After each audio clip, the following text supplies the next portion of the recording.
우리가 지금 요한복음 강해를 시작하고 있는데 시작하면서부터 오늘도 마찬가지고 아마 다음 주까지 가겠습니다만은 요한복음 전체의 구도를 한번 이해하는 그런 시간을 지금 갖고 있어요. 그래서 요한복음에서 얘기하고 있는 전체 메시지의 중요한 것들이 또는 포인트들이 어떤 것들이 있는지 그것을 이야기하고 있습니다. 한마디로 요한복음의 서론 부분이다, 이렇게 이해하시면 됩니다. 이미 지난주에도 말씀드렸지만 요한복음에서는 예수님을 단적으로 누구로 묘사하고 있냐면 참 하나님이시다 라는 그와 같은 관점에서 요한복음은 예수님을 묘사하고 있다고 말씀을 드렸습니다. 요한복음에는 이 전체적인 그림에는 몇 가지 중요한 메시지들이 있어요. 그 중에 첫 번째가 예수 그리스도 참 하나님이시고 하나님의 아들이다라는 그 첫 번째 메시지가 있고, 두 번째는 역시 영생, 생명에 대한 것이 두 번째 주어지는 메시지고요. 세 번째로는 믿음에 대한 이야기, 특별히 믿음의 본질이 무엇인가에 대한 이야기를 요한복음에서 계속 해나가고 있는 그런 책이고요. 그 다음에 네 번째는 성령에 대한 이야기가 요한복음에 기록이 됩니다. 그래서 이와 같은 의미와, 그리고 다섯 번째는 역시 복음서의 하이라이트죠. 부활에 대한 내용이 요한복음에 기록이 됩니다. 그래서 예수 그리스도, 영생, 믿음, 성령, 부활, 이 다섯 가지가 요한복음 전체를 꿰뚫고 있는 그와 같은 말씀들이고, 우리가 요한복음을 앞으로 읽어 나가겠지만 요한복음에 주어지고 있는 모든 스토리들, 모든 사건들, 모든 기적의 이야기들은 다 이와 같은 맥락 속에서 이해가 가능하다, 이렇게 말씀을 드리고자 합니다.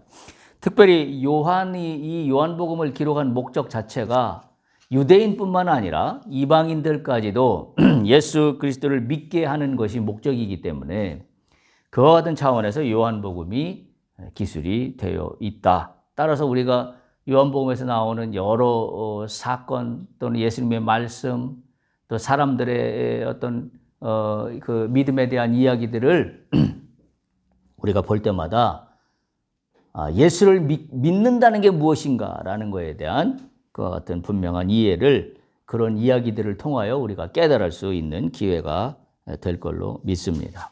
그래서 오늘 그 말씀의 제목을 예수님은 참 하나님이시다, 이렇게 제가 말씀의 제목을 뽑았습니다. 그래서 오늘 특별히 예수님의 신성, 그러니까 인간으로 오셨지만 예수님의 신성에 대한 이야기를 좀 더 집중적으로 해서 요한복음 전체에서 예수님의 신성을 어떻게 표현하고 있나, 이 이야기를 먼저 나누고 들어가려고 합니다. 예수 그리스도 하나님의 아들, 예수 그리스도 하나님의 아들이라는 말을 한마디로 말하라면 어떻게 표현할 수 있는지 아십니까? 예수 그리스도는 하나님의 아들. 이것을 한마디로 표현하면 두 글자로 표현할 수 있어요. 그걸 뭐라고 그러냐면 복음이라고 합니다. 여러분, 복음이라는 말 많이 들어보셨죠? 우리가 사복음서도 마태복음, 누가복음, 마가복음, 요한복음, 그 복음이라는 얘기는 누구에 대한 얘기예요, 그러면? 예수 그리스도에 대한 이야기예요.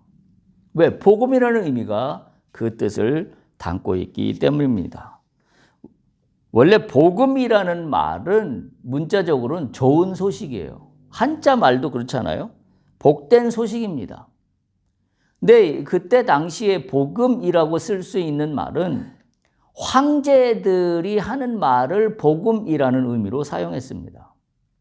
그런데 예수 그리스도가 사용하는 복음은 그들이 이야기하는 좋은 소식과는 전혀 차원이 다른 그와 같은 복된 소식입니다.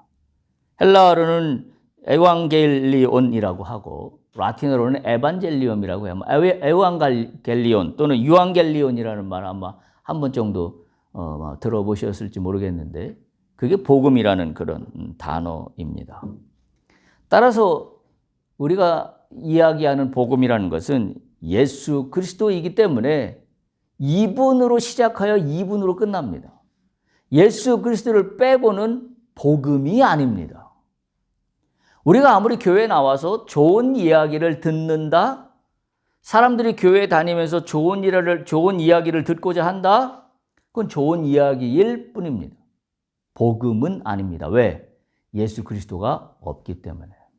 오늘날 우리 교회를 따져도 마찬가지예요.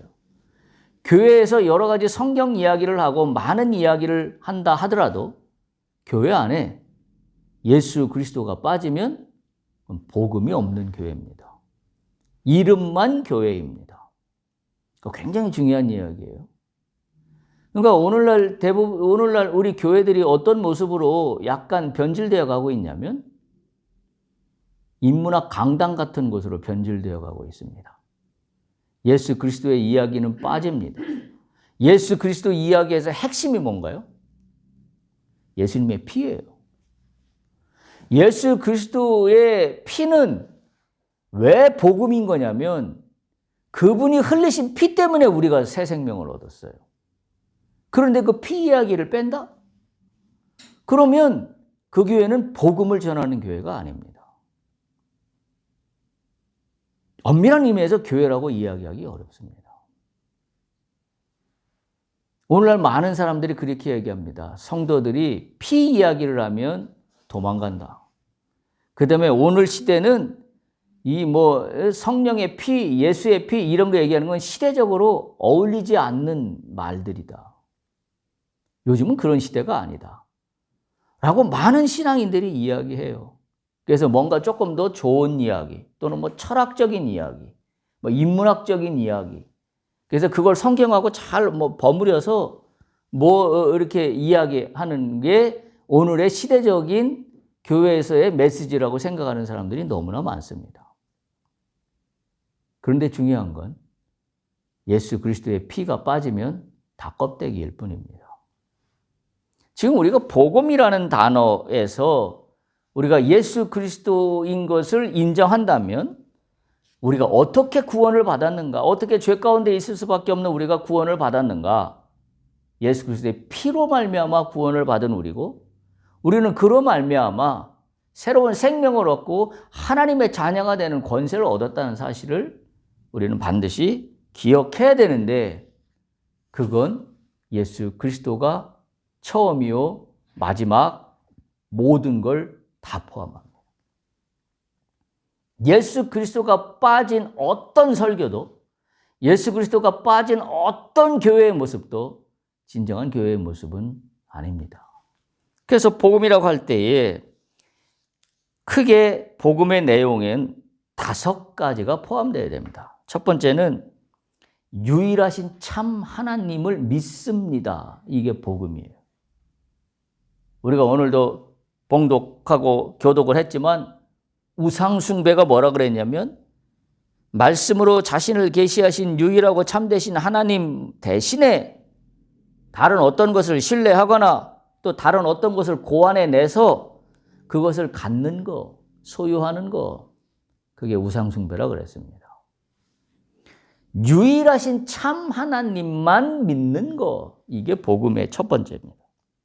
두 번째, 복음을 이야기할 때 우리가 기억해야 되는 건 모든 인간은 죄인이다라는 사실이에요. 그리고 죄의 대가는 사망이고 심판과 지옥이 기다리고 있다. 이게 복음의 내용이에요. 그래서 예수 그리스도가 오시는 겁니다. 모든 인간은 죄인이다. 그 죄를 구속하기 위해서 예수 그리스도라는 말이 등장하는 겁니다. 세 번째, 그래서 이런 말이 복음이에요. 인간의 행위와 힘으로는 스스로 어느 누구도 구원을 받을 수 없다. 인간의 행위와 힘으로는 어떻게도 스스로 구원을 받을 수 없다. 이게 복음의 내용이고요. 네 번째, 그래서 복음은 예수 그리스도만이 구세주이시다. 이게 복음입니다. 다른 대안이 전혀 없는 겁니다. 그래서 예수 그리스도는 죄인을 위해 피 흘려 죽으시고 그리고 그거로 끝나지 않고 부활하셨기에 영생의 유일한 우리가 들어갈 문이다. 게이트다. 이게 예수 그리스도에 대한 복음이에요. 그리고 5번째 복음의 마지막 내용은 뭐냐면 죄인은 따라서 회개하고 예수만을 믿어 구원을 받아야 한다. 이게 복음입니다. 그러니까 1번부터 5번까지의 5가지의 총 복음에 대한 내용은 예수 그리스도를 빼면 구원도 얻을 수 없고 영생도 얻을 수 없고 생명도 얻을 수 없고 그야말로 암흑 가운데 사는 거죠. 혼돈 가운데 사는 거죠. 왜 오늘날 우리 사회가 이렇게 혼란스럽고 어지러울까요? 그리스도를 믿는 사람들이 한두 명이 아닌데, 예수를 구주로 섬긴다고 하는 사람들이 한두 명이 아닌데, 정치인들 가운데에도 교회를 나가시는 분이 한두 분이 아니신데 왜 이런 일들이 일어나고 있을까요? 문제는 단 하나예요. 그들은 예수 그리스도의 피로 말미암아 새 생명을 얻었다라는 이 엄중하고도 기가 막힌 진리의 가치관을 그들의 가슴에 담고 있지 않기 때문입니다. 그저 교회는 교제의 장소고 선거철이 되면 표를 얻기 위하여 인사하러 나가는 곳이 교회이고 성도들도 마찬가지로 좋은 이야기를 들으러 가는 곳이 교회이고 좋은 나눔과 봉사 활동이 있는 곳이 교회이고 전부 거기에 머물러 있습니다. 우리가 지금 대림 기간을 맞이해서 예수님이 오심을 기다립니다 한다는 의미는 무슨 의미일까요? 복음을 복음으로 다시 한번 우리가 깨우쳐야 합니다. 예수 그리스도가 아니고서는 내 인생은 아무것도 아닙니다. 예수 그리스도만이 나를 구원하신 유일한 구세주입니다. 따라서 나는 예수 그리스도 참 하나님을 내가 믿습니다. 다른 어떤 우상에 대안은 없습니다. 이게 우리가 대림절을 지나며 이 기간을 준비하는 신앙인의 모습이 아닐 수 없습니다. 이 복음을 예수 그리스도가 참 하나님이심을 요한복음에 나타난 기적을 통하여 증거하고 있는 게 딱 하나 있습니다. 그게 뭐냐면 하나님의 아들이신 예수님의 진정한 신분은 참 하나님이시다. 그걸 드러내기 위한 요한복음에 나와 있는 독특한 기적의 사건들이 요한복음에서 기록되고 있는 겁니다. 오늘 그 이야기를 전체적으로 개괄적으로 살펴볼 겁니다.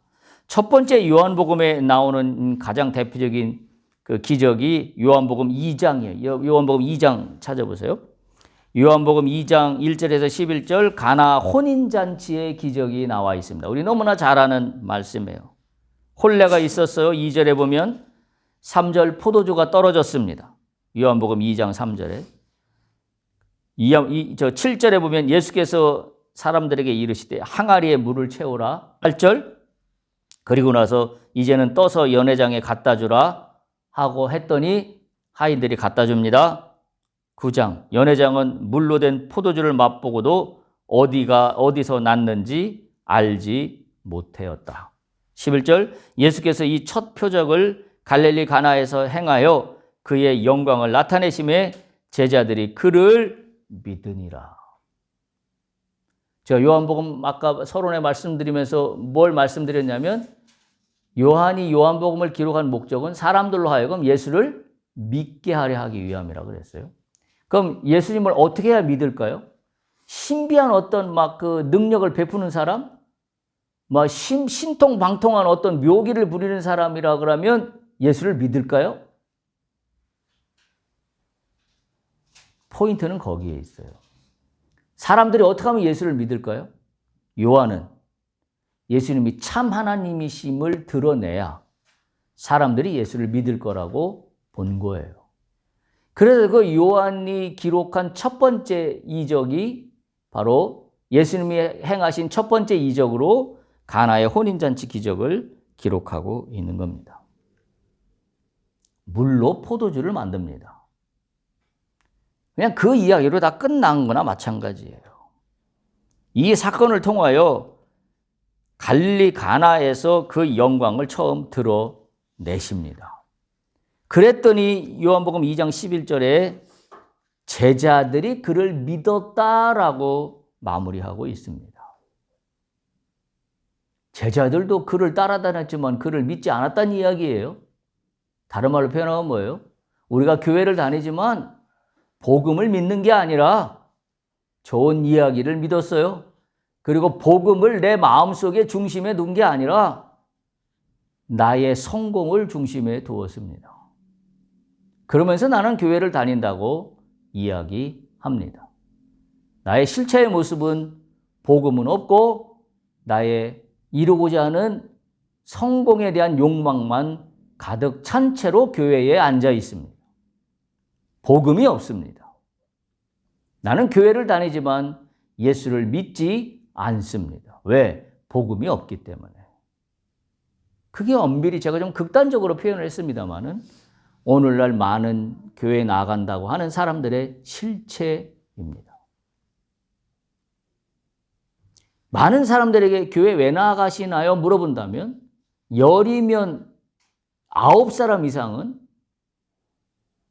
내가 원하는 어떤 일을 이루기 위해서, 나의 꿈을 이루기 위해서, 아니면 세상이 살아가는데 뭔가 공허하고 답답해서, 아니면 마음의 평안을 얻기 위해서, 참 혼란한 세상 속에 뭔가 기댈 곳이 필요해서, 그래서 나의 이 심신을 기대기 위해서라고 대부분 답할 겁니다. 근데 그 중에서도 거의 90%는 이 땅에서 내 성공을 이루기 위해서, 복음을 믿어 예수 그리스도를 나의 구주로 섬겨 내가 하나님의 참 자녀가 되기 위해서 나는 교회를 나갑니다 라고 하는 사람이 몇 명이나 있을까요? 거의 없을 겁니다. 거의 없을 거예요. 그러면서 우리가 무슨 예수를 기다립니까? 대림 기간을 왜 기다리며 갑니까? 뭘 위한 겁니까? 결국은 예수님이 오셔서 또 내 꿈을 이루어 주시옵소서, 내 성공을 하게 도와주시옵소서, 이걸 위해서 우리가 예수님을 기다린다면 우리는 우리 심장 속에 복음이 없는 겁니다. 우리가 수십 년 동안 교회를 다녔지만 내 마음의 중심에 복음은 티끌만큼도 없습니다. 참 이 제자들이 믿기 시작했다라는 말이 충격적이에요. 제자들이 믿기 시작했다는 게. 그러니까 그동안 뭐예요? 예수를 통하여 자신의 부족한 것을 채우고 꿈을 이루기 위해서 예수를 쫓아다녔지 복음을 쫓아다닌 게 아니라는 이야기죠. 물로 포도주를 만들므로 인하여 이분은 인간이 아니네? 라는 걸 비로소 깨닫는 겁니다. 요한은 예수님의 참 하나님이심의 신성이 가지고 신의 그런 특성을 가지고 있는 분인 것을 요한은 지금 드러내고 있는 겁니다.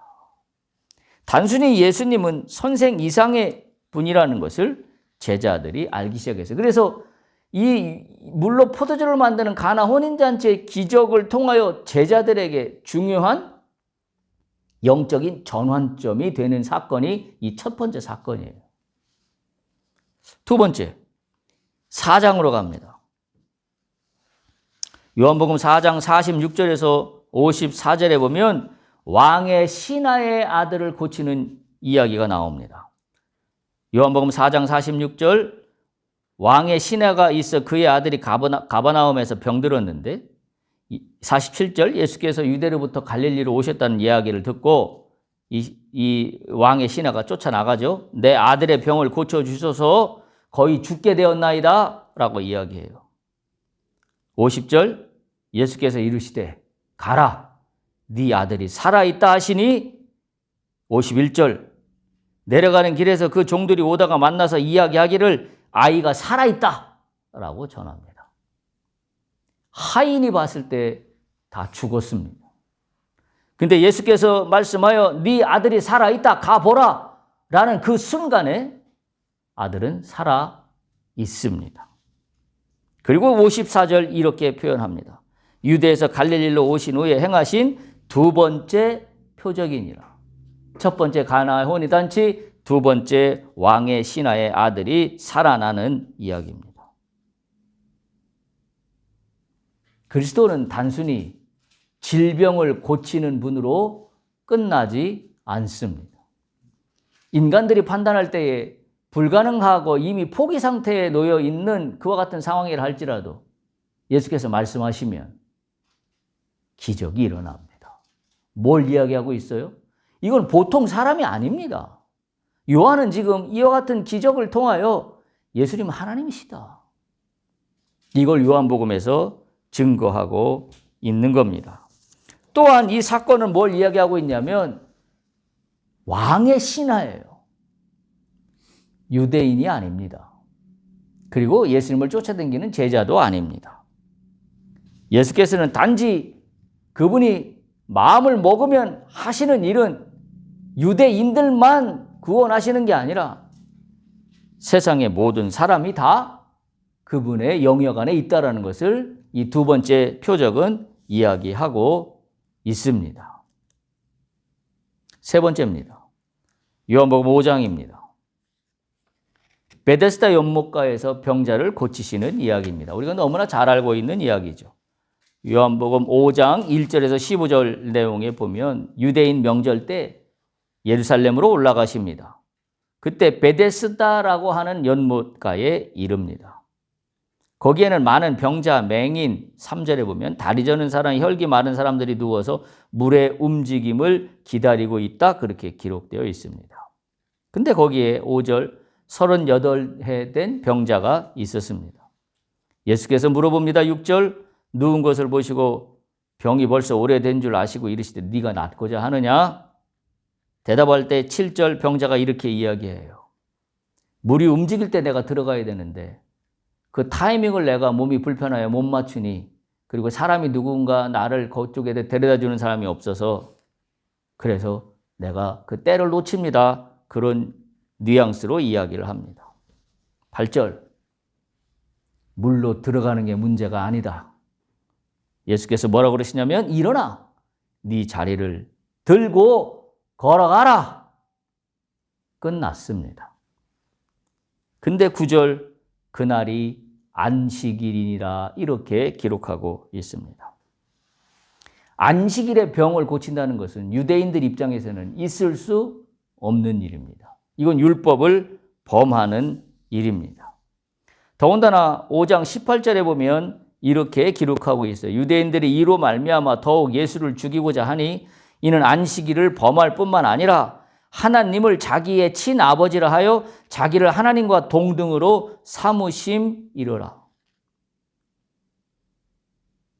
전혀 세상적인 가치와 기준과 심지어 율법조차도 초월하시는 예수님은 누구신가?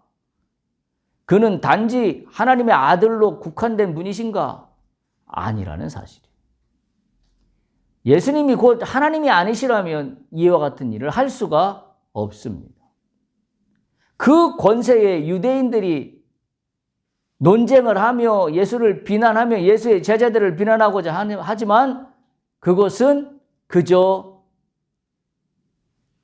시끄러운 소리에 불과할 뿐입니다. 요한이 그걸 드러내고 있잖아요.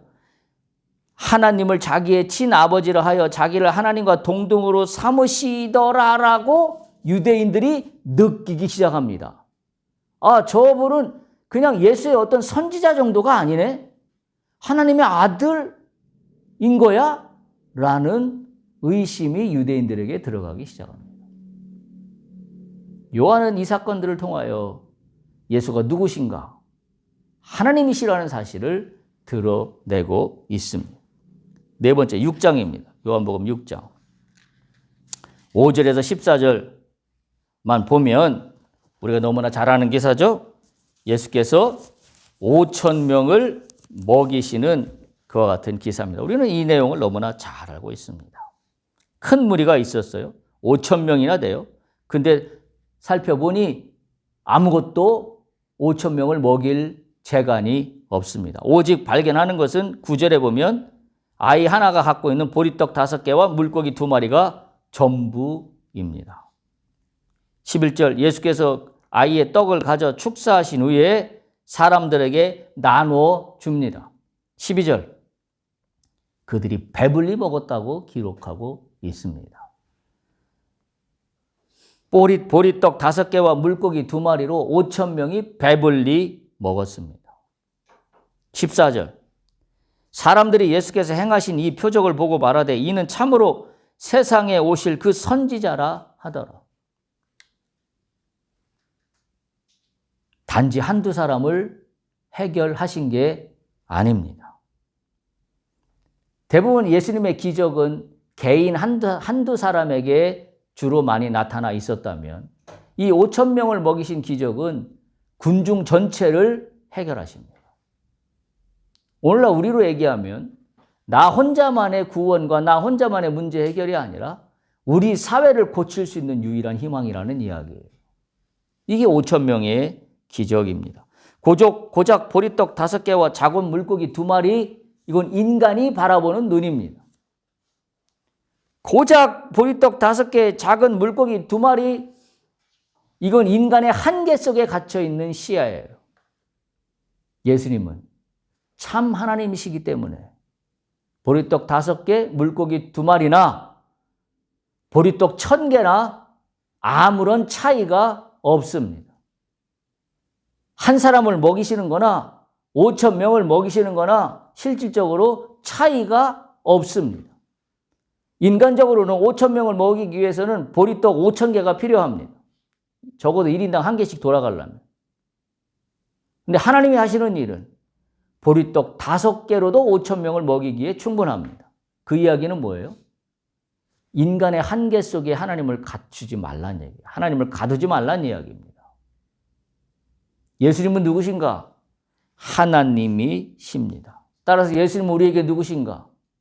나 개인의 희망일 뿐만 아니라 우리 인류와 사회의 모든 걸 통치하시고 해결하실 수 있는 유일한 분이시다. 인구가 70억이나 되는데 이들의 문제를 어떻게 해결합니까? 예수님은 할 수 있습니다. 하나님이시기 때문에. 따라서 그분에게 무엇을 갖고 있다, 무엇을 갖고 있지 않다 전혀 중요하지 않습니다. 그분이 말씀하시면 모든 게 다 이루어지기 때문입니다. 모두를 먹이고도 남게 하시는 능력의 하나님이 예수님이라는 사실을 요한은 이 5,000명을 먹이는 기사를 기록함으로 말미암아 사람들에게 드러내고 있습니다. 5번째, 5장입니다. 5장 16절에서 21절 보시면 이것도 우리가 너무나 잘 아는 내용의 말씀이에요. 예수께서 어디를 걸으시냐면 물 위를 걸으십니다. 바다에 가셨어요. 16절에 보면. 18절 큰 바람이 불어서 파도가 일어납니다. 제자들은 두려움에 떨고 있습니다. 그런데 19절 중간에 보면 예수께서 바다 위로 걸어 배에 가까이 오심을 보았다. 예수님이 누구신가? 풍랑이 있는 바다 위를 아무 일도 없는 것처럼 걸어가시는 분입니다. 이건 뭘 이야기하고 있나요?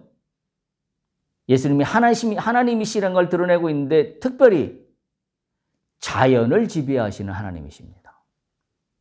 풍랑이 있는 곳에 어느 누가 걸어갈 수 있습니까? 그것도 파도를 가로질러 거닐고 있습니까? 가라앉거나 하는 게 보편적인 상식입니다. 아니면 물에 뒤집어 떠든지. 근데 평지나 풍랑이 있는 바다나 아무런 차이가 없습니다. 자연을 지배하시는 하나님을 드러내고 있습니다. 왜냐하면 우주를 창조하시고 자연을 통치하시는 분은 하나님이신데 그 자연을 초월하는 분이 예수님이라면 그분은 곧 하나님이시다 라는 이야기를 요한은 역설적으로 이 사건을 통하여 드러내고 있습니다.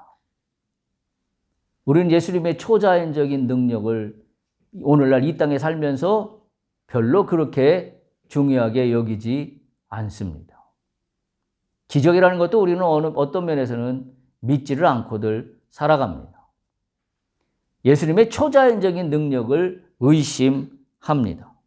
그리고 이렇게 치부합니다. 옛날 옛적에 성경에 기록됐던 이야기, 그리고 성경의 많은 기적의 이야기들은 초대교회 때나 있었던 기적의 이야기, 출애굽에서 홍해가 갈라졌던 이야기는 그때나 있었던 이야기. 오늘날 나에게는 글쎄 이게 우리의 모습 아닌가요?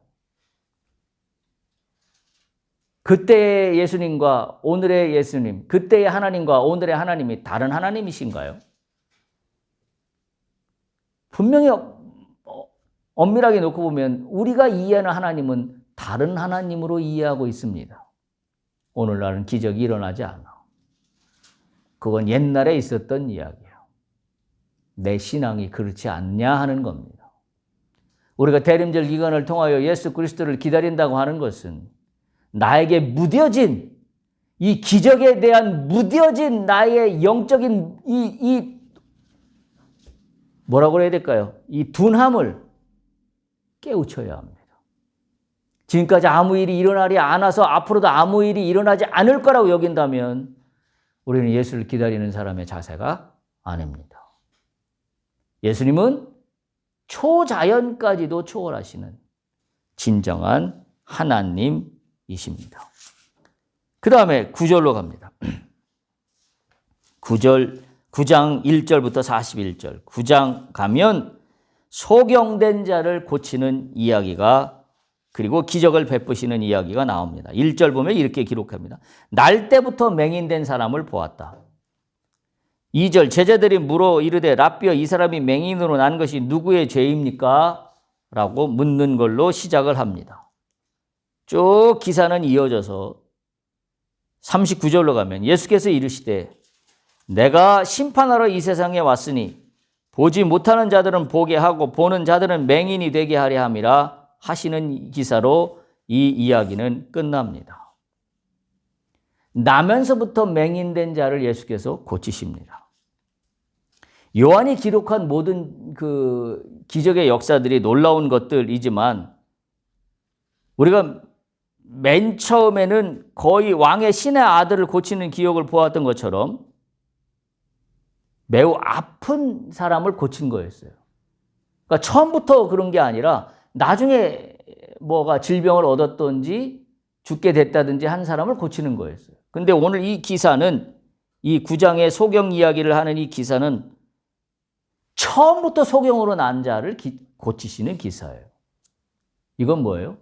선천이나 후천이나 처음이나 나중이나 예수님이 행하시는 일에는 아무런 구분이 없다라는 거예요. 누구만 이걸 할 수 있습니까?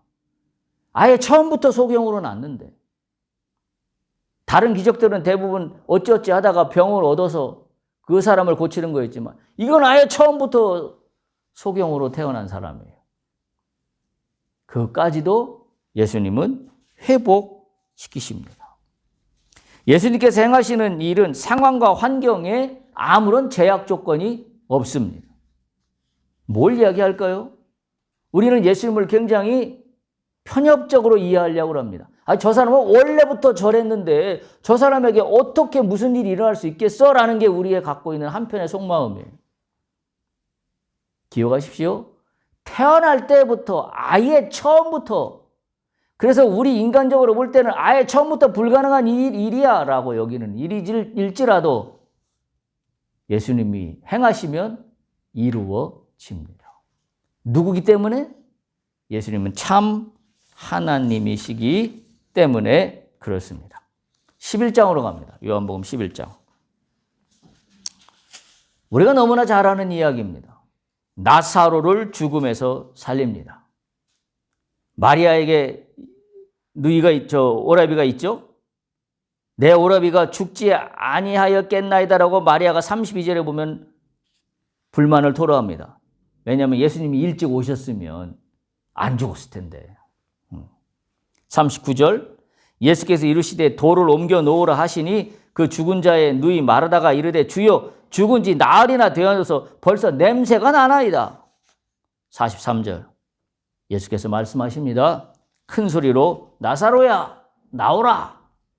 44절 죽은 자가 수족을 배로 동인 채로 나오는데 그 얼굴은 수건에 쌓였더라. 예수께서 이르시되 풀어놓아 다니게 하라 하시니라.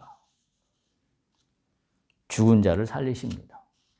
태어나면서부터 소경이었던 자도 놀라운 이야기, 그걸 고치는 것도 놀라운 이야기인데 이건 완전히 죽은 지 지금 나흘이나 되어서 벌써 냄새가 진동하고 있는데 살리십니다. 죽은 것도 살아나게 하십니다. 할렐루야. 그게 예수님이에요. 우리가 믿는 예수님이 누군가?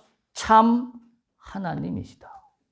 아까 처음에 말씀대로 우리는 뭘 믿나? 복음을 믿습니다. 그분이 아니고서는 안 됩니다.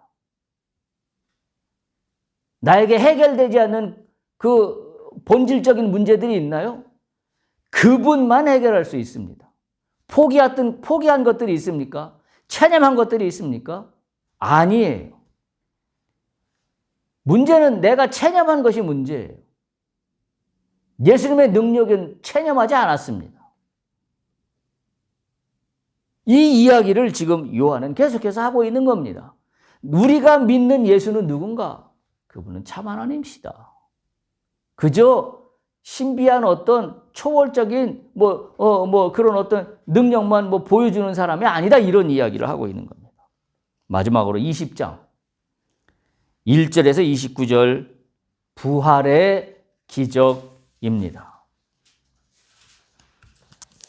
1절에 보면 마리아가 처음에 무덤에 와서 보니 돌이 무덤에서 옮겨진 것을 발견합니다. 그리고 나서 이제 이게 어찌된 일인가 이제 소동이 일어나죠.